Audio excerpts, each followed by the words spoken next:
High hello everyone, welcome back to my channel. मी Ashwini Ashu's lifestyle चॅनलमध्ये तुम्हा सगळ्यांचं मनापासून स्वागत करते. जर तुम्ही चॅनलवर नवीन असाल तर नक्की आपल्या चॅनलला सबस्क्राईब करा आणि व्हिडिओ स्किप न करता पूर्ण बघा. आजच्या दिवसाची सुरुवात मात्र नेहमीसारखीच झालेली होती आपल्या किचनपासून. सकाळी सकाळी मस्त माझा स्वयंपाक रेडी झालेला आहे. अहोंच्या टिफिनसाठी मी इथे फ्लावरची भाजी बनवली, चपाती आणि भाकरी. तर एवढं सगळं माझा स्वयंपाक रेडी झालेला आहे.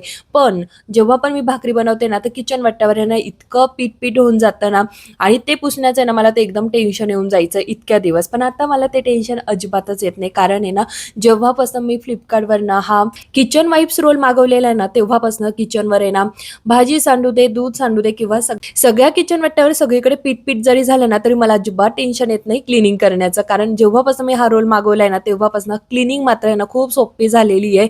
5 मिनिटामध्ये त्याला थोडंसं ओलं करून घ्यायचं आणि छान असं पुसून घ्यायचं. किचन वाटा आपण जसं धुतो ना तेवढं क्लीन होऊन जातं.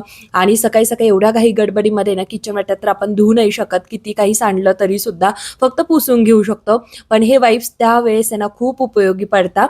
आणि म्हणूनच मी हे मागवलेले आहे. कधीपासून मागवले तुम्हाला माहितीच आहे, दिवाळीच्या आधीपासून. आणि खूप मोठा रोल आहे त्याच्यामुळे ना आता निदान 1-2 वर्ष तरी टेन्शन नाही आहे. आणि हे जे काही वाईप्स आहे ना इतके सॉफ्ट आहे ना रुमालासारखे. सुरुवातीला मला वाटलं की रुमालासारखे किती दिवस टिकणार आहे, पण आता स्वतः मी वापरून बघते ना तेव्हा कळलं की नाही, हे मात्र उपयोगाचेच आहे, फुल पैसे वसूल. आणि त्यातले त्यात रियुजेबल आहे, त्यामुळे टेन्शनच नाही. किचन वाटा इतका स्वच्छ असला की त्यानंतर माझी कामं करण्याची इच्छा जी असते ना ती सुद्धा वाढून जाते. कालच मी हा एक ट्रे आणलेला होता, म्हटलं चला याला सुद्धा या बॉक्समध्ये ठेवून देऊया. तर मस्त सगळे अंडे ना या एक बॉक्समध्ये ठेवून दिले. तर हा एक बॉक्स सुद्धा मी मिशोवरनं घेतलेला आहे. लिंक मी त्याची डिस्क्रिप्शन बॉक्समध्ये देईन, नक्की चेकआउट करा. 3 अंडे उरलेले होते, म्हटलं चला अहोंच्या नाश्त्यासाठी हे अंडी सुद्धा उकडायला ठेवून देऊया.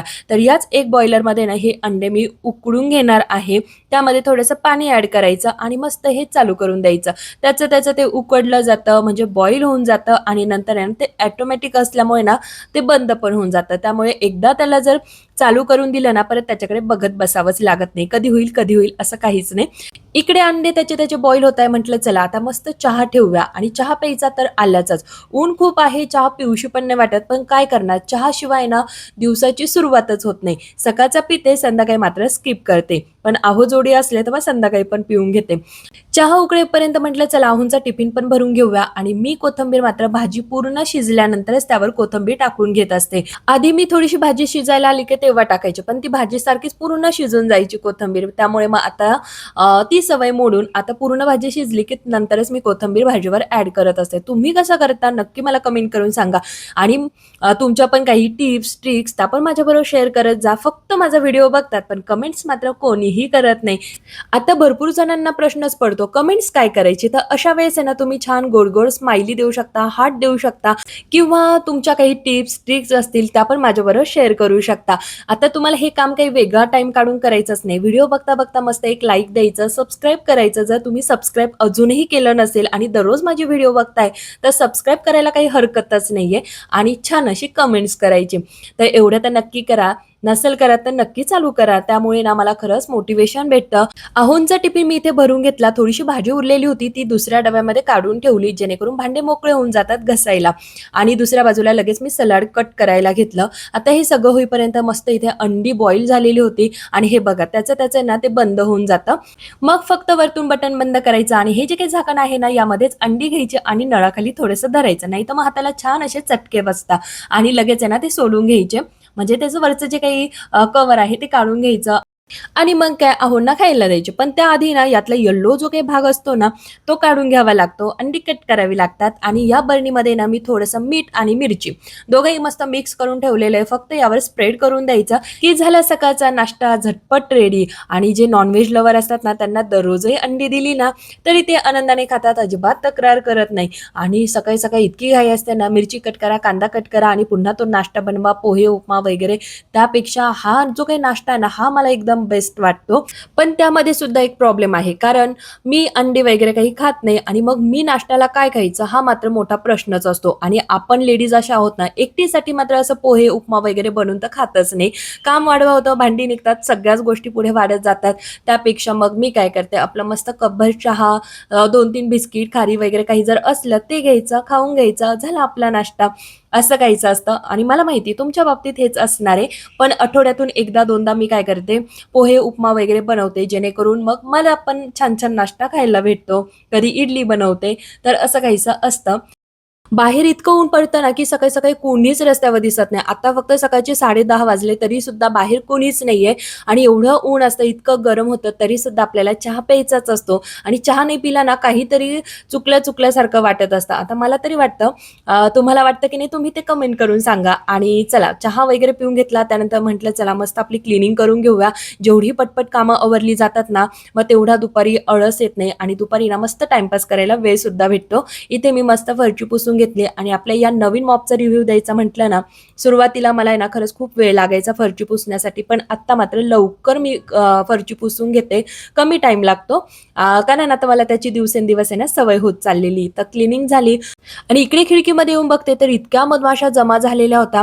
कारण आमच्या शेजारच्यांच्याच आहे ना गॅलरीमध्ये ना मधमाशांचं मोहोळ आहे आणि नेहमीचंच आहे बरं का ते. कितीही वेळा काढलं तरी पुन्हा त्या मधमाशा तिथे जमाच होत असतात आणि पुन्हा आहे ना मस्त मधाचं पोळं जे असतं ना तर ते होतं. तर तेच काढण्यासाठी ना काही माणसं आलेले होते. म्हणूनच त्यातल्या काही माशा इकडे खिडकीवर येऊन बसलेल्या होत्या. थोड्या वेळानंतर त्या लगेच निघून गेल्या आणि याचं परमनंट सोल्युशन मात्र आम्हाला अजूनही भेटलेला नाहीये. जर तुम्हाला माहिती असेल ना तर नक्की नक्की मला कमेंट करून सांगा. थोड्या वेळ मधमाशांची ना गंमत बघत बसलो आणि त्यानंतर म्हटलं चला मुलांच्या सुट्ट्या संपत आल्या, पण तरीही त्यांच्यासाठी असं स्पेशल काहीतरी बनवलेलंच नव्हतं. आणि जेव्हा सुट्ट्या लागणार होत्या ना त्याच्या आधी मी म्हटलं होतं मस्त मुलांना सुट्ट्या लागली की केक बनवून देईल, आईस्क्रीम बनवून देईल, चॉकलेट्स बनवून देईल, पण त्यातलं काहीच केलं नाही. कारण काही ना काही एक एक गोष्ट घडतच होती, त्यामुळे मला काही असा वेळच भेटला नाही. आणि आता जरा निवांत होतं, म्हटलं चला आज आपण मुलांसाठी स्पेशल काहीतरी बनवूया. तर मुलांचं चाललं होतं की चॉकलेट्स बनवूया. आता केकचं, चॉकलेटचं सगळं सामान मी घरामध्ये आणून ठेवलेलं आहे. आईस्क्रीमचं पण आणलेलं आहे. पण त्यातली एकही गोष्ट मी मुलांना बनवूनच दिलेली नव्हती. म्हणून म्हटलं चला चॉकलेटने आता सुरुवात करूया. चॉकलेट बनवणं खरं सांगू का खूप म्हणजे खूपच सोपं आहे. फक्त त्याला हे कंपाउंड्स आणि चॉकलेट मोल्ड लागतात. एवढं जरी असलं ना तरी बस होऊन जातं. आता हे चॉकलेट बनवण्यासाठी मी ना इथे व्हाईट आणि मिल्क कंपाऊंड घेऊन आलेली आहे. डार्क कंपाऊंड आणायचं जरा विसरूनच गेली. असं लक्षातच नाही आलं माझ्या. आणि यातला जो काही मिल्क कंपाऊंड होता ना तो पूर्ण मेल्ट झालेला आहे आणि व्हाईट कंपाऊंड मात्र नॉर्मल आहे. तर जेव्हा पण चॉकलेट बनवायचे असले ना तर व्हाईट, डार्क आणि मिल्क हे 3 कंपाऊंड आणले ना मस्त चॉकलेट बनून जातात. मी तिकडे चॉकलेट मोल्ड आणायला गेले आणि इकडे हा माझा लाडोबा आहे ना लगेच थोडंसं चॉकलेट टेस्ट करून बघत होता आणि हळूच लगेच तिकडं गेला. आता हे मला कळणार नाही असं तर होणार आहे का? आणि हे माझ्याकडे ना काही मोल्ड्स आहे 4-5 प्रकारचे आहेत आणि हे सगळं सामान आहे ना तुम्हाला सांगू का जिथे केकचं सामान भेटतं ना त्या ठिकाणी हे सगळं सामान इझिली भेटून जातं आणि यातल्या भरपूर गोष्टी आता ऑनलाईन सुद्धा भेटतात. तर तुम्ही तिथूनही मागवू शकता जर तुमच्या जवळपास एखादं शॉप नसेल तर. पहिलं तर मी मिल्कचे चॉकलेट्स बनवून घेणार आहे मिल्क कंपाऊंडचे. तर इकडे कढईमध्ये ना मी पाणी गरम करायला ठेवलं आणि त्यामध्ये एक छोट्याशा पातेल्यामध्ये हे जे काही मिल्क कंपाऊंड होतं ना ते ॲड केलं आणि मस्त त्याला आहे ना मेल्ट होऊन दिलं.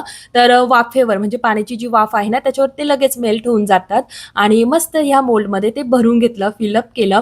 आता यामध्ये आपण ड्रायफ्रूट सुद्धा ॲड करू शकतो. थोडंसं आहे ना तूप, तेल ते पण ॲड करू शकतो जेणेकरून आहे ना त्याला शाईन येते. पण मी एकदम सिंपल असे हे बनवतीये आणि जेव्हा नेक्स्ट टाईम बनवेल तेव्हा मस्त सगळे ड्रायफ्रुट्सचे बनवेल. हे सगळं फिल झाल्यानंतर त्याला थोडंसं असं टॅप करून घ्यायचं जेणेकरून त्यातले जे काही बबल्स असतात, थोडीशी हवा असते ना ती निघून जाते आणि लगेच त्याला फ्रिजमध्ये ठेवून द्यायचं. आरूचं मात्र इतकं बारीक लक्ष होतं ना, मी काय-काय करतीये, कसं करती, सगळ्या गोष्टी इतक्या बारकाईने बघत होता ना आणि त्याचं एकच चालू होतं ना, मला पण थोडंसं काहीतरी काम दे ना, मी पण तुला मदत करतो ना, मी पण करून बघतो ना, मला पण जमतं की नाही. तर असं चालू होतं. पण खरं सांगू का, ते गरम असतं आणि गरम असतानाच ते पटकन फील करायचं असतं, नाहीतर ते पुन्हा आहे ना असं थिक होऊन जातं.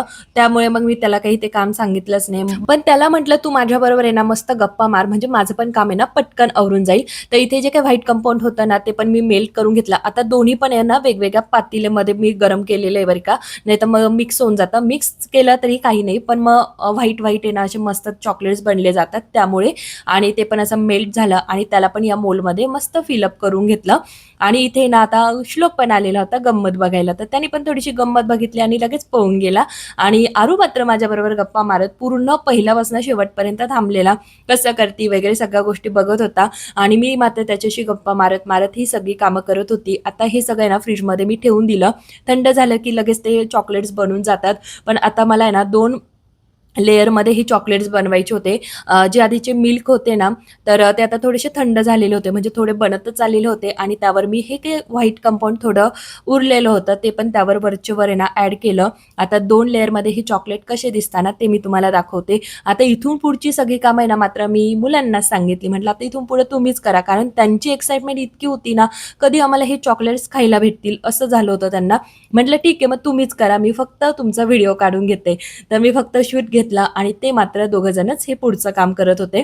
श्लोक मात्र लबाड. जेव्हा चॉकलेट बनवत होतो ना, तेव्हा थोडा सुद्धा म्हणजे फक्त बघायला यायचा आणि निघून जायचा आणि जेव्हा खाण्याची वेळ आली ना, तेव्हा मात्र मदत करायला लगेच पुढे-पुढे करत होता. चॉकलेट खाण्याची इतकी घाई झालेली होती ना, आता या प्लेटमध्ये मी ना पीठ मळते. आता आम्ही त्याला परतच म्हणतो. ती वरच्यावर होती, तर त्याच्यामध्ये चॉकलेट्स आहे ना, ते टॅप करायला लागलेले. दुसरी प्लेट घेण्याचं सुद्धा त्यांनी कष्ट घेतले नाही. तर म्हटलं जाऊ दे, आता करताय तर करून द्यावं. वरतून फक्त टॅप केलं ना, तरी सुद्धा ही चॉकलेट लगेच खाली पडले जातात आणि इथे ना आरूचा तर लगेच खायला सुरुवात पण झालेली होती आणि श्लोकचं चाललं होतं खाऊ की नको. मग छोटे-छोटे चॉकलेट्स त्याने पण खायला सुरुवात केली. पण इतकं लाडात येऊन म्हटला, की ना खूप छान झालेलं आहे मम्मी. एवढं जरी मुलं बोलले ना, तरी सगळ्या मेहनतीचं फळ भेटल्यासारखं वाटतं. तर असे 2 लेयरमध्ये हे चॉकलेट्स बनलेले आहेत आणि इथे मुलांनी सुरुवात सुद्धा केली. पण हे चॉकलेट बनल्यानंतर आहे ना, श्लोक मात्र किचनमधनं हलायलाच तयार नव्हता. कंटिन्यू किचनमध्ये त्याचा फेरफटका चालूच होता. तर चला, कसा वाटला तुम्हाला माझा आजचा हा छोटासा व्हिडिओ? आवडला असेल तर नेहमीप्रमाणे लाईक, शेअर, सबस्क्राईब, कमेंट्स करा. पुन्हा भेटूया अशाच नवीन इंटरेस्टिंग व्हिडिओसोबत. तोपर्यंत bye bye friends. Take care.